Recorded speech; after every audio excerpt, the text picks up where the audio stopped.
Welcome to the DevReady Podcast, where we're helping non-techs build better tech. Today, we're joined by Shanif, who is from Locusive. He is a ChatGPT consultant, background in AI machine learning. Going to be a lot of fun having this chat around how we can help businesses in the real early stages of ChatGPT and what's happening in the world of AI, and how we can learn from it as a business and embed it in our business to generate some real benefits. Shanif, thank you for joining us. Andrew, Anthony, thank you guys so much for having me. It's a pleasure. And it's that early in the morning, I forgot to mention, it's coming all the way from New York. So thanks for joining us from there, probably about 5, 6 p.m. at night, I think, roughly, give or take. Yeah. Yeah. Yep. 6 Yeah. p.m. So, but it's Yeah. great Late, to end my early day one. with you guys. Yeah, Yep. brilliant. It's Brilliant. good. Nice, easy way to end it. So tell us a bit Absolutely. about yourself. Obviously, there's a bit of background before jumping into ChatGPT Consulting, AI machine learning background, technical backgrounds. What are you up to? I like to think of myself as sort of a data geek or a tech geek. I've been a software engineer for about 20 years, and I've been doing data science for about 12 to 15, depending on how long you think it's been around. I've been working in all sorts of businesses and companies. I started a startup a while back, which was basically an advertising company, one of the world's first mobile advertising companies. So we did that. We sold it to Twitter. So I worked at Twitter for a while as a machine learning engineer, software engineer. Did that for a few years, and then I started my other company. We were using AI to help like e-commerce brands forecast what their customers were going to buy. And now I am doing a little bit of consulting, helping businesses use ChatGPT with their own data. So something they haven't really been able to do without a lot of engineering resources. So been a lot of fun so far. You sold a company to Twitter. We have to talk about that for a couple of minutes. Yeah, that's not a small That's the thing to first pass time by. someone's dropped that comment on our podcast. So explain that. Let's spend a couple of minutes there. Yeah, it was sort of a wild ride.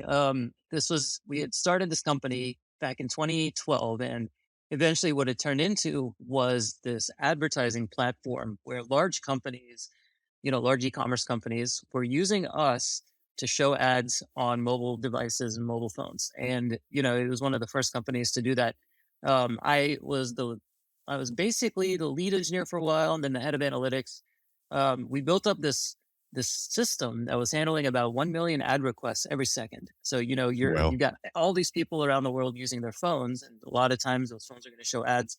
Those ads would come to us, and then we would have to see, okay, which one of our clients should we show this ad for?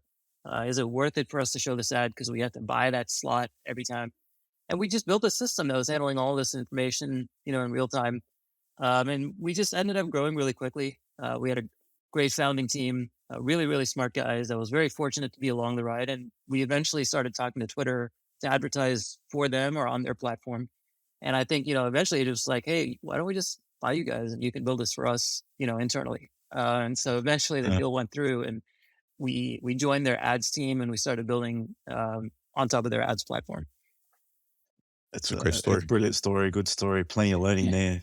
Unfortunately, it would have been before Elon Musk, so we haven't got any inside information, but That's all right. He might have gotten rid of him anyway. Possibly cut half the engineering team and then employed you back a week later.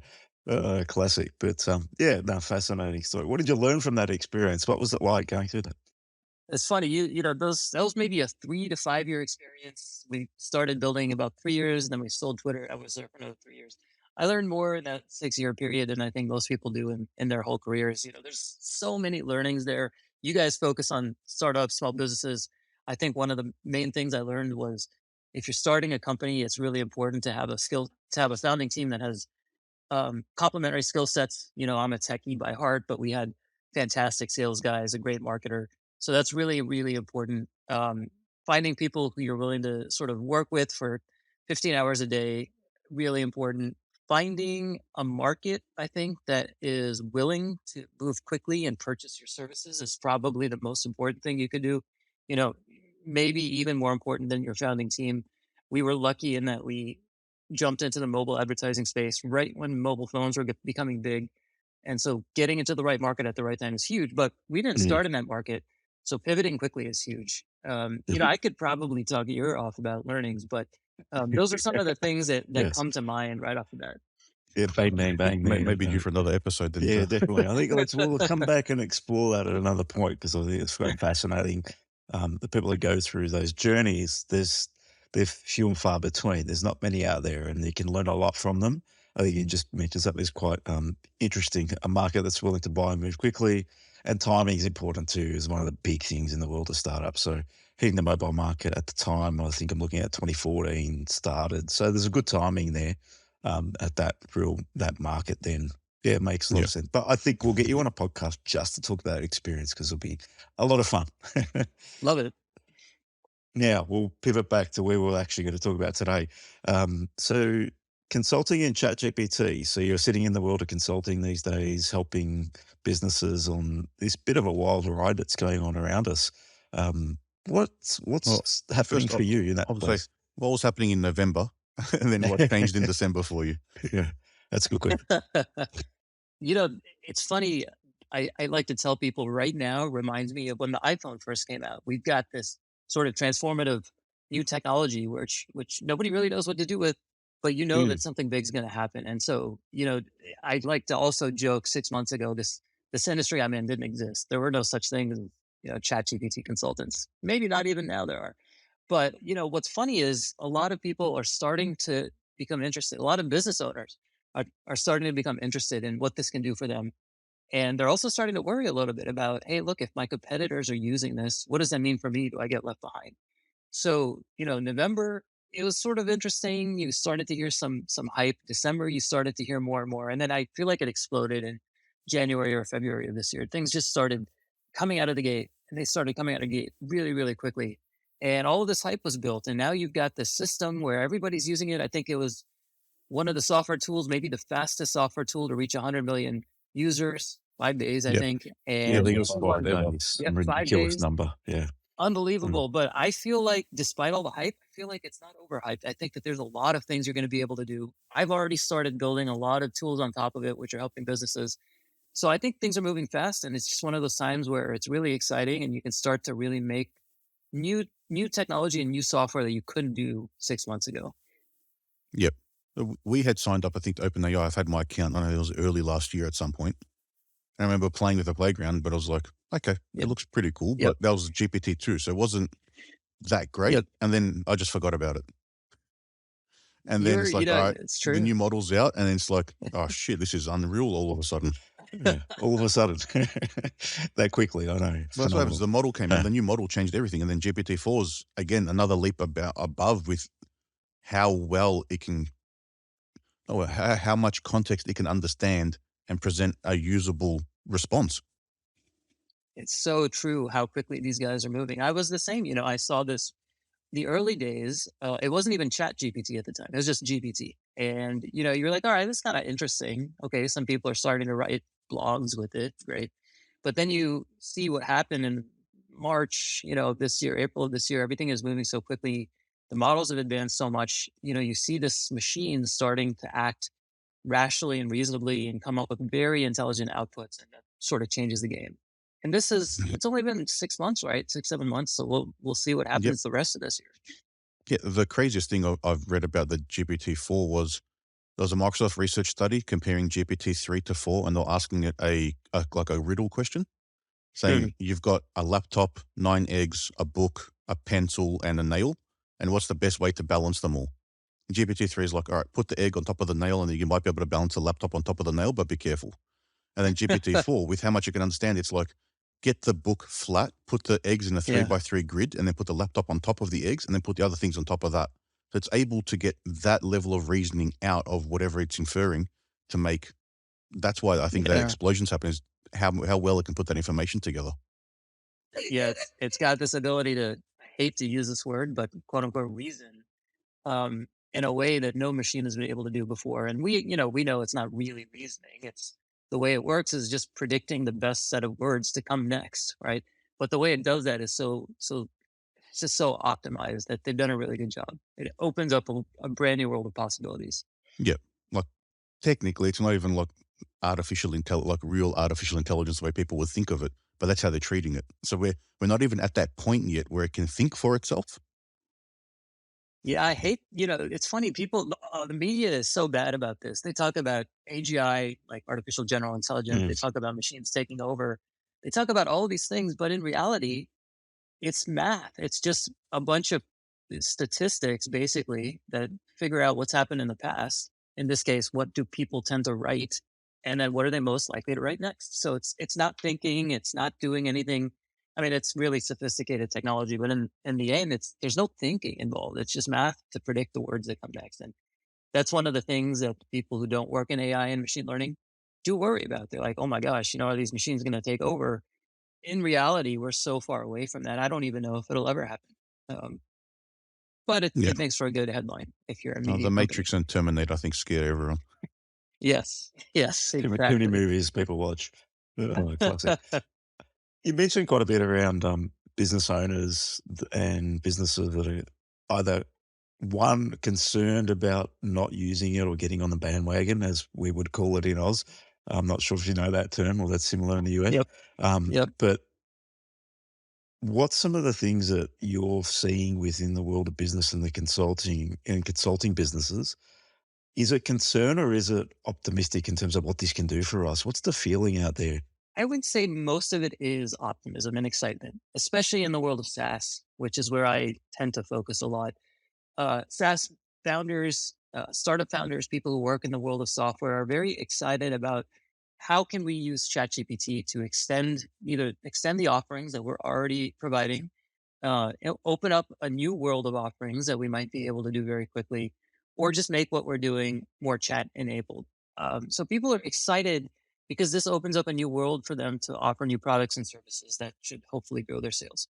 Now, that being said, there's also the contingent of folks who are worried. They're like, hey, I need to figure this out because if I don't and all my other competitors do, then we're going to be left behind.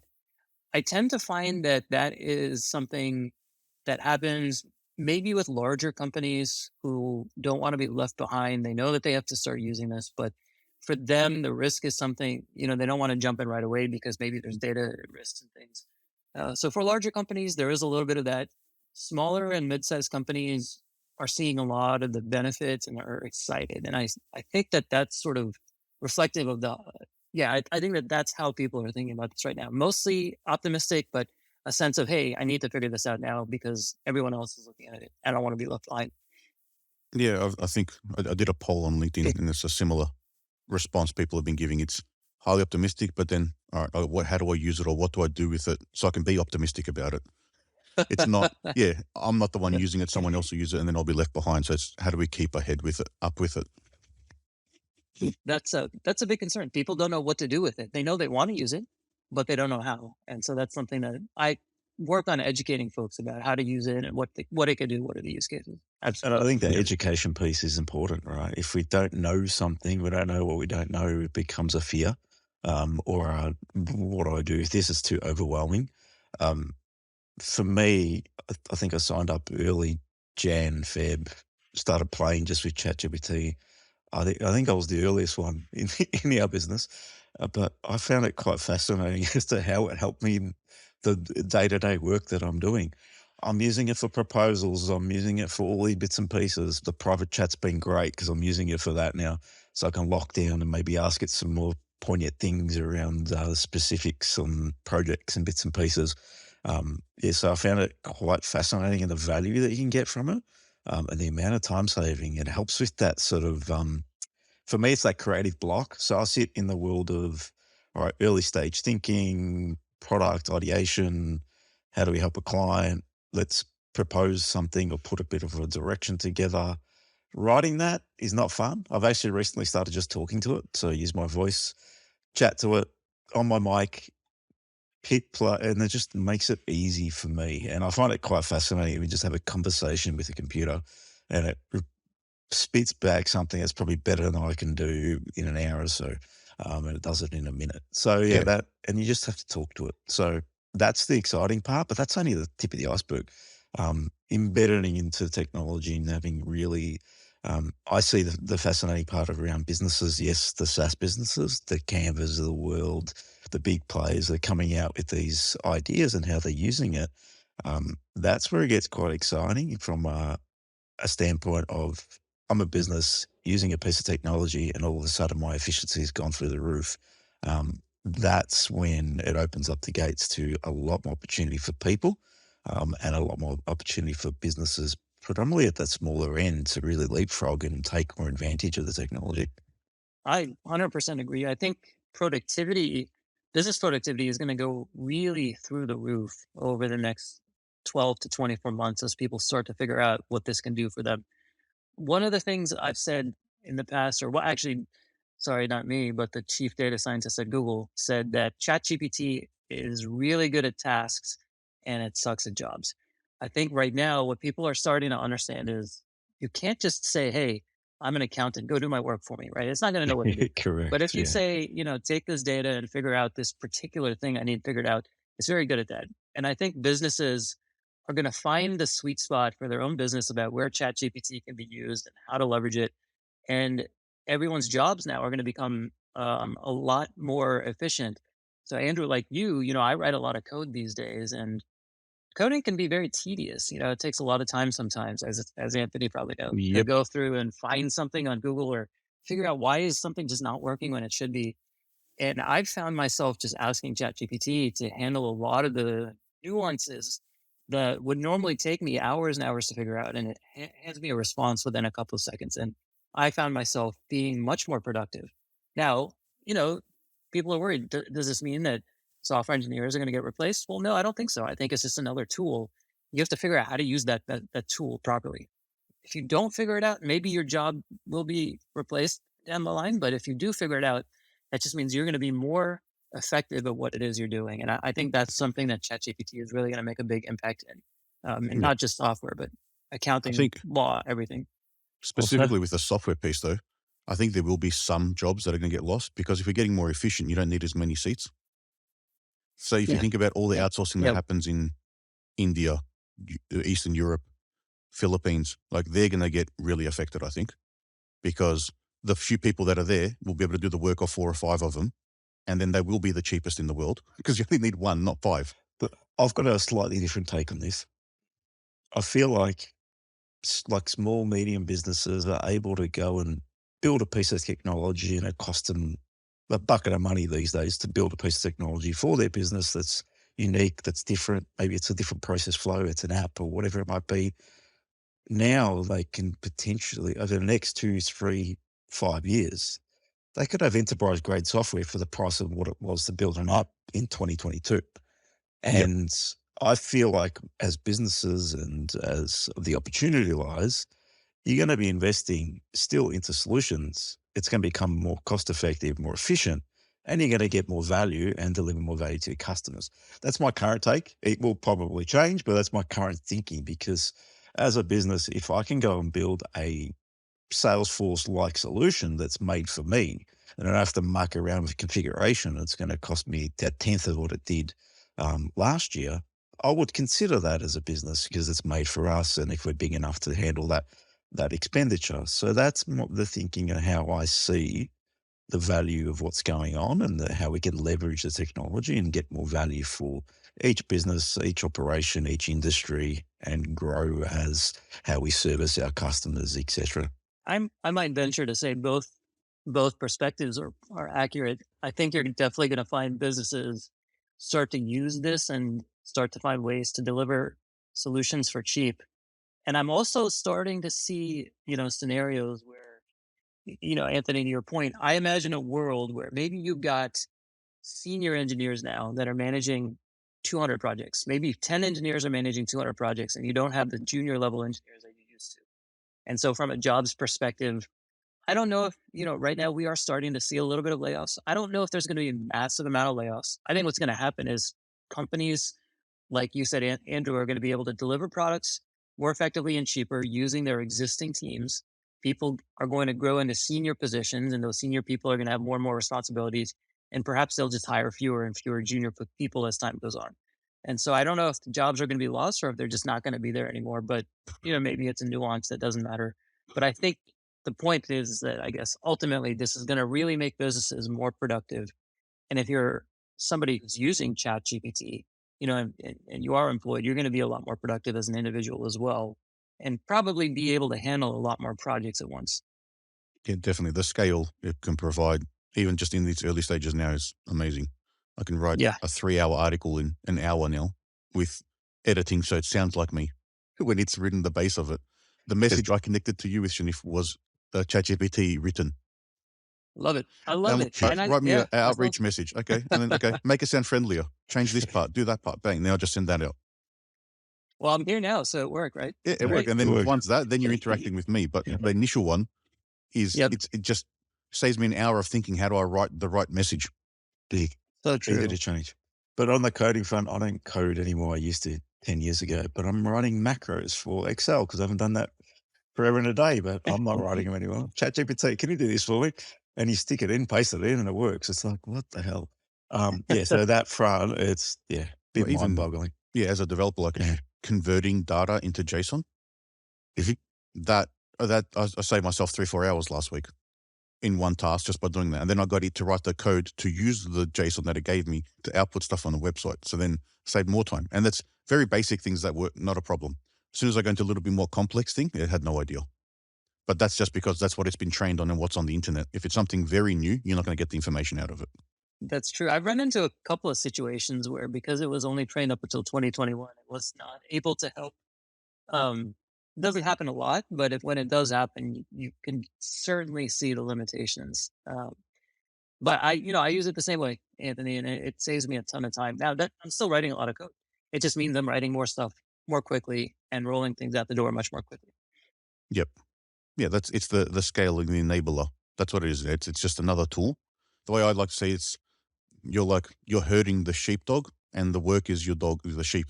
So you're just telling the dog where to go and push everything. It's just, as long as you can tell it each little task that you need it to do, you'll get what you want. If you tell it to do the whole job, like you said, it's just going to fail. That's the experience I've seen. All the sheeps are going to go in different directions, and the dog's going to sit there wondering what happened. So we got a smarter dog and a better dog. I guess that's a good analogy. I was going to say, what have you been seeing with some of the businesses that you've been working with on some of the gains that they've been seeing or how they're trying to implement it within their business? There's maybe a handful of use cases that sort of keep coming up. The one that's most popular is what I'll call contextual information retrieval.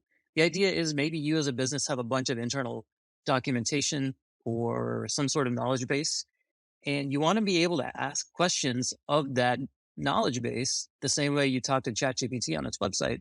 But maybe ChatGPT wasn't trained on that information. Maybe it doesn't have access to the latest data. Businesses want to be able to converse with their data without having ChatGPT make stuff up. And so a lot of the projects I'm doing now basically get them to connect their data to ChatGPT when you ask a question, so it knows how to answer the question properly. I'd say that's maybe 50 to 60% of the conversations I have, some variant of that. There are other conversations as well where people are looking at brand new features that they can offer. In general, those look like essentially taking large amounts of content and transforming them somehow. So what does that mean? Well, you might have millions of user generated pieces of data, maybe reviews, maybe tweets, whatever it is. And you want to be able to batch process that data to do something else, maybe come up with a score. This is a great piece of art. This is a worthy news article, or this is fake news, or this particular set of reviews has a whole bunch of content that fall into this category. You want to do that at scale. Millions and millions of pieces of millions of pieces of content categorized or processed at scale. Now, a lot of times you weren't able to do something like this before because processing something, maybe that meant doing something intelligent with it, like categorizing it or summarizing it or telling me, okay, what does this actually mean? And up until, a few months ago, machines really couldn't do that, but now they can. And so some businesses want to be able to offer these features as a new offering for their customers, for their employees, for their internal stakeholders. And then you sort of got a long tail of really interesting use cases where maybe an existing SaaS company wants to build a chat app on top of their SaaS product so that it's got a chat interface. Or maybe an existing company wants to do something brand new, like build a brand new app where it's got a whole bunch of chat features installed and it centers around the ability for users to talk with machines. So I would say maybe that's 10% of the use cases I find, which are these really long tail, unique use cases, but I can't bucketize them. ultimately, I think what I'm finding is businesses want to be able to incorporate this technology into what they're doing now or what they plan to be doing in the next 6 to 12 months. Usually around the idea of generating new revenue, but frequently around the idea of solving customer problems or internal employee problems using data that they already have. I think, having that ability to have your business's knowledge available to query instead of asking in Slack or Teams and going, where do we find this document? If you can just ask the chat and it can give you the link directly to it and give you a summary of it or whatever you want out of it, that's a huge time saving again for any business. Plus, it just centralizes the knowledge, so doesn't have to be shared among the team and figure out who do I ask for what information I need. That's such a big use case. A lot of people want that. So that's sort of the main use case I'm working on these days. In terms of that particular use case, question: how long does it take a business to get there with the movement in technology? Is it difficult for them to really get there? I think it's there's a lot of stages. The first stage I generally recommend any business to do is just build a proof of concept or a POC. See if you can even get this technology to do what you need. Maybe you got some data source that just can't be used for whatever reason with ChatGPT. Like it's really right now, it's not good with numbers, right? Maybe you have to use a plugin. One of the customers I'm working with now was like, hey, can I just give you my Excel file and have ChatGPT answer questions of it? And I'm like, you know what? It's not going to work really well. Build a proof of concept. Make sure that it can actually do what you need. Once the POC is done, you can start to scale it into what I call an MVP or minimum viable product. That might mean instead of just working with 5 hand-chosen documents to ask questions about, you plug in your entire Google Drive or one folder in your Google Drive. And you have it take all those documents and you can see if you can ask questions and it comes back with reasonable answers. A lot of times this is possible, and that's actually a lot of the work I'm doing now. As you scale, you do come across issues. One of the issues I've come across is ChatGPT's rate limits are pretty bad. If you're just going to the website and typing in a question, you don't have to worry about that. But if you're a developer and you're plugging into their API, you can't ask more than a few questions every minute. And that's rate limited at the organization level. So you're running into all of these issues. So, the point I'm trying to make is start small. Just make sure that what you need to do or what you want to do is technically feasible. Build a small proof of concept. And then if you find it working, you can start to scale up from there. And I've had good levels of success with that. We're still early days in this, so it's not working amazingly well. It's working fairly well. But I think that as OpenAI improves ChatGPT, as people start to get used to asking questions in a different way than they've been asking things for search engines, you even have to chat with ChatGPT differently than you would chat with a human. You have to start to learn how to ask your data questions. As people start to become acclimated to this and ChatGPT gets better, we're going to start to see a lot more successes here. And so I do think it's certainly feasible right now. Yeah, I think just touching on that rate limit thing that you mentioned there, a very technical thing, but having the understanding of how many tokens you can use, and a token roughly is, I think, 4 characters. So eventually, even ChatGPT, it loses context of what you're talking about if the conversation goes for too long, which I don't think people understand. I think they think, if I can see the whole chat window, ChatGPT knows everything that's there. Yeah, I've had it go off the rails halfway through a response. It's true. It can only remember so much, just like us, really. But if you talk about it, if your conversation gets very, very long, it's not going to be able to help as much as maybe you think it would. And again, maybe if you're using the website, you've probably come across this, Anthony. It happens, but not so often. But if you're plugging into their API, it happens. You have to be very careful about stuff like this because there's not as many guardrails. And so it is certainly something I deal with on a daily basis. Yeah, on ChatGPT, when you're there, when it's giving you the letters, the response letter by letter, that's by design to slow you down. Because when you do the API, you get the response all at once. It's not streaming. They just stream it on the UI to slow you down so you don't hit that limit. They do a good job of making it seem, it does seem faster when you're on the website because of that streaming thing. On the API, it takes a long, long time to get a message back. So yeah, you're right. They've done a good job. I think their API is probably going to be improved over time. Right now, they spent a lot of time on the website, but ultimately, I still am really excited about the technology as a whole. I actually like the fact that it types out the words so you can read them as you go. So I like that. If it did me a slab of text, I wouldn't be very impressed. Yeah. So I think it's good. I think it's got faster too. I think On the ChatGPT, website, it makes Well, sense because faster, it helps yeah. you read it Mhm. as it's coming out. Yeah. When I'm doing stuff in the API, I just get a giant slab straight away. But Yep, now I yep. understand why they've made it stream on the website. Mhm. It lets you keep up, but it also slows down the damage that you can do to their APIs with That, 100 million people using it.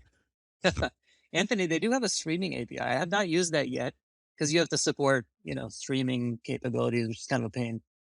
But like you, I generally get a quick response. I get a response back all at once. I haven't Yep. tried the streaming API yet, but maybe one day I will. Yeah, I haven't tried to build a chat interface yet. Yeah. No need to recreate the wheel. It's already there. Correct. Yep. In terms of and I think what you described there was how everyone should build anything that's in the world of technology. Let's pilot, let's proof of concept, let's do something, let's design a bit of an MVP. Let's test that, gauge that. Is it viable? Let's drive forward. Let's roll it out. Right now, there's 1,001 plugins and tools and people integrating and so many things out there that businesses could get lost in, just trialing, testing. Have you gone down that path in terms of with businesses, or has it just been more predominantly focused on the big data? How do we get it in there? How do we query it? Yeah. It's funny. I talk to a lot of CEOs and founders, and a lot of them can be visionaries, but that also means they might have 50 things that they think that ChatGPT can help them with, and 100 things, 100 different projects that they want to do. And sometimes you're talking to a person who just goes on and on and on about all the things they want to get accomplished. And so it's on me to make sure that I rein them in a little bit and say, well, this is all great. Some of this you can't even do today. You're going to have to wait 10 years. But really, what is the problem that you're facing in your business right now? What's something you find yourself doing a lot that maybe is related to natural language? Or what's a task that you find yourself having to outsource to your VA or personal assistant? Let's work on that. Or let's work on something that you already know is going to generate a lot of money for you because it's going to be able to do X, Y, and Z. Let's focus on the things that you think can actually help. Let's build a POC around that. So, I would say 80% of the time, people have a very well-defined idea of what they want. They just need somebody to build it. The other 20% of the time, people are they've heard about ChatGPT. They think it's going to help them, but they don't really know what it does. And they just don't know what they want out of it. And again, it comes back to education. It's, you have to help them understand this is what it can do. What problems are you having right now that you think it can help with? Back to that simple 101. What problems can we solve with technology? Yeah, let's find the biggest burning issues in the business. What's the things that aren't efficient? What are people spending most of their time on that we could potentially help with? That's anything and everything when you're solving problems. It's more that problem-focused state. I think just keeping it really simple, if you're a business out there, looking at what are those key tasks, maybe speaking to your employees, what are the things that are bottlenecks for them? What do they get frustrated on? What are those repetitive tasks? Could we embed something there or could we do something different? That's simple 101, but starting there would be where I would think would make a lot of sense. Solving the problems that basically, the way I say it's the most repetitive tasks you can probably automate. If you think about it, it's when there was a hand drill and then the electric drill came out. It's almost that's all we're talking about here. It's just a better tool to do what you're doing. It's not going to do everything you want just by asking it. You need to know exactly what you need to do, what you're trying to achieve, and in bite-sized pieces, just keep drilling holes. You're just drilling holes faster. A lot quicker. And causing more damage probably at the same time. It could be, yes. Yeah. Trying to keep up with everything.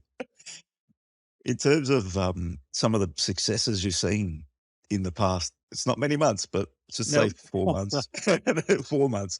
What have you found has been quite successful when working with businesses? What's some of the key things that are, wow, that worked quite well and that's delivered X? And what have you found?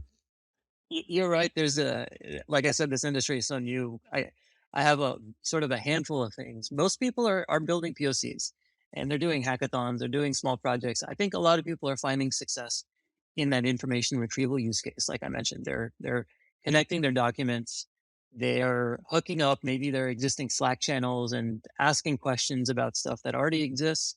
That works very well.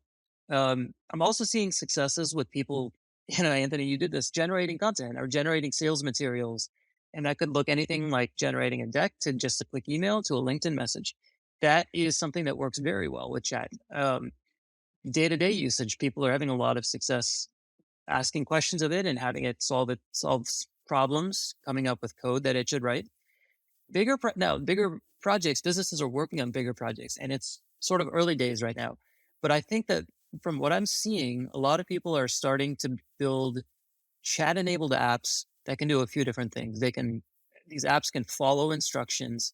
If you guys have heard the term auto GPT, it refers to a set of technologies that you just have a very large sort of vague open-ended thing you want the machine to do. And then you use ChatGPT in conjunction with a lot of sort of software tools that it has access to accomplish your task. We're going to start to see a lot of that stuff now, more fully functioning features, more sort of business-oriented applications in terms of generating content and documents, or answering content and documents. I don't know, though, long answer short. I don't know. We're going to start to see a lot of different apps and features come out that we never could have imagined before. Some of them have started to come out now. Businesses are starting to see initial success, and they're doubling down on that success with more and more engineering work and resources. Yeah, it is that early, but I think it's good from what you said there. Just start incrementally, like anything, little bite-sized pieces. See what you can learn from the technology, and then evolve from there. We're playing. We're in a sandbox right now. I think all of us are that are in this space. We're having a bit of a sandbox with one of our clients that we're building some tech with, and how we might embed some stuff with him actually this week. And we're doing a bit in our business. It's like we're quite process driven. Like, how do we put and speed up processes along the journey of what we do? And I think every business should start thinking that way. You've got a process, you've got a system, and then there's some parts of that system that you may not be happy about, your staff may not be happy about, or your customers may not appreciate. So let's look to fix those first. So that's one way that we're seeing some value in that sort of space. But yeah, I think the key takeaway, and I think the big one for businesses, is that information one. Anthony, you mentioned that a couple of times, but we haven't really explored much of it yet. So I know you're having a bit of a look around. I think that could add some value. Contextual information of the business. Yeah, because when we were sitting down with one of our clients, he said he had a handbook. He's a franchise business. He had his handbooks, and he goes, "How do I get this in there so I can just ask it questions and build marketing material for me?" And I think that would be a good solution for him. Dump all the information in. I think taking that just on a side, the value that adds to the business is now I'm in one department and I can drill around a business and understand more about the context of the entire business. All of a sudden, if the business opens it up, by bringing third-party consultants, I can open up some of the more context around a business to those consultants, so they can just get a swarm of information without going through those major stakeholder engagements, those conversations, and garnering that information that they need, saving a lot of time just in those areas. So there's a lot of value in that information piece that could be driven and help businesses along the journey. There's a lot of such interesting opportunities here. I think the world is sort of our oyster. Awesome to hear that you guys are building this stuff.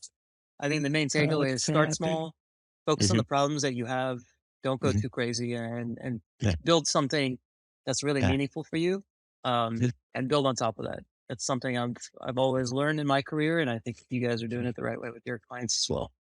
Yeah, it's just trying to keep up with everything.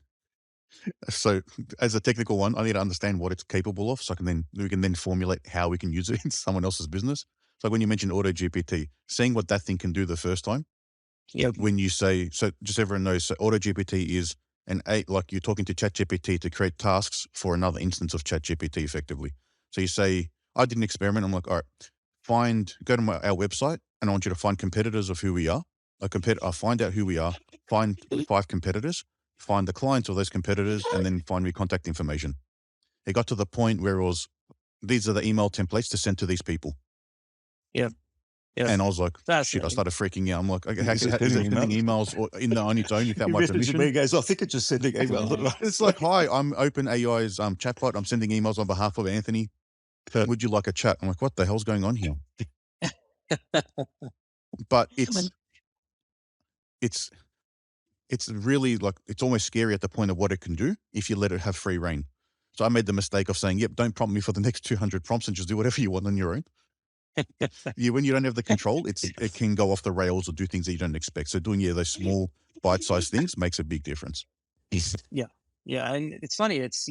same thing that we tell clients to do. We're saying do with ChatGPT when you use it, start small, don't do too many things, focus on one task at a time, and think logically and then linearly from there. So, sort of an interesting, analogy from what we tell people to do and what we tell ChatGPT to do.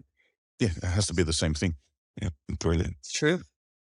Well, Shanif, I Right. think that's been a great episode. I really appreciate you coming on the DevReady podcast, talking about something a little bit different, but it is quite topical right now and in everyone's mind, ChatGPT and the world of AI and what's going on all around us. So thanks for sharing all from, you are in New York, that's right, all the way from New York, and coming on this morning for us and this evening for you, or yesterday evening for you.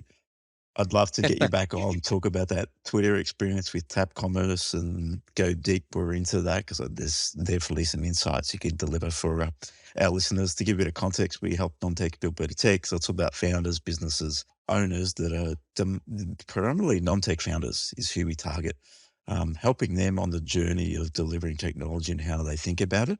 And the podcast was put together in 2019, when we had 5 founders, it was predominantly founders, came to us. They blew about $1.2 million on 1.4 product. million between them. Yeah, between them. And Anthony and I sat down and I said to Anthony, surely we're going to do something about this. He goes, why not put a podcast together? So that's how the podcast came together, and that's how we started. It was all about interviewing founders, businesses on the journey of delivering technology, non-techs predominantly, and then experts to come in and actually support them on the journey. Those 5 businesses had gone through I don't know how many iterations of their product and had nothing at the end of it. All of them had built the wrong thing and just built the wrong thing 2-3 times in some cases. Yeah, that's a challenging area, and it's, if we can assist 1 or 2 people on a journey, that's a good win for us. So AI will just help you get to the wrong thing quicker at the moment. So you still need to have the same approach. Yeah, fail fast is obviously a good thing. There's nothing wrong with that. So Shanif, thank you for joining us on DevReady Podcast. Really appreciate your time and insight. And let's keep in contact. I think there's quite a bit you're doing on the other side of the world, and I'm sure we can share some war stories. Absolutely. Thank you guys so much for having me on the show. It's been a pleasure, and would love to chat anytime you'd like. So Brilliant. thank you so much for having me. Thank you. Thank you.